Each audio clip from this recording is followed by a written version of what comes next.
ദുബായിൽ ബസ് യാത്ര ഉപയോഗിക്കുന്നവർ ഒരുപാടുണ്ടാകും. അവർക്കായാണ് ഈ ഒരു ഇൻഫർമേഷൻ. അബുദാബിയിൽ ബസ് ടിക്കറ്റ് നിരക്ക് ഏകീകരിച്ചിരിക്കുകയാണ്. ഇന്നു മുതൽ അടിസ്ഥാന നിരക്ക് 2 ദിർഹമാക്കിയിട്ടുണ്ട്. ദൂരമനുസരിച്ച് കിലോമീറ്ററിന് 5 ഫിൽസ് വീതം ഈടാക്കും. ബസ്സുകൾ മാറിക്കയറുമ്പോൾ അധിക നിരക്ക് ഈടാക്കില്ലെന്നതാണ് പരിഷ്കരണത്തിലെ പ്രത്യേകത. അബുദാബി അലൈൻ അൽദഫ്ര ഇന്റർസിറ്റി സർവീസുകൾ ഇതിൽ ഉൾപ്പെടില്ല.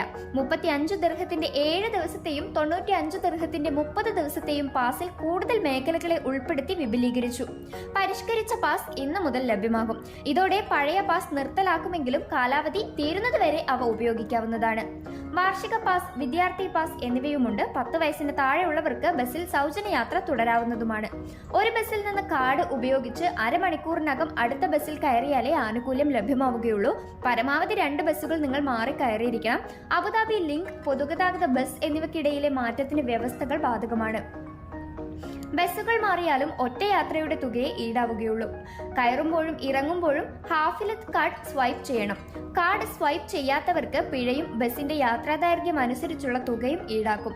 സോ ഈ കാര്യങ്ങൾ ഓർമ്മയിൽ വെക്കുക. ആൻഡ് ഇതുപോലുള്ള ഇൻഫോർമേറ്റീവ് വീഡിയോസിനായി ഹൈലൈറ്റ് മീഡിയ പേജ് ഫോളോ ചെയ്യുക.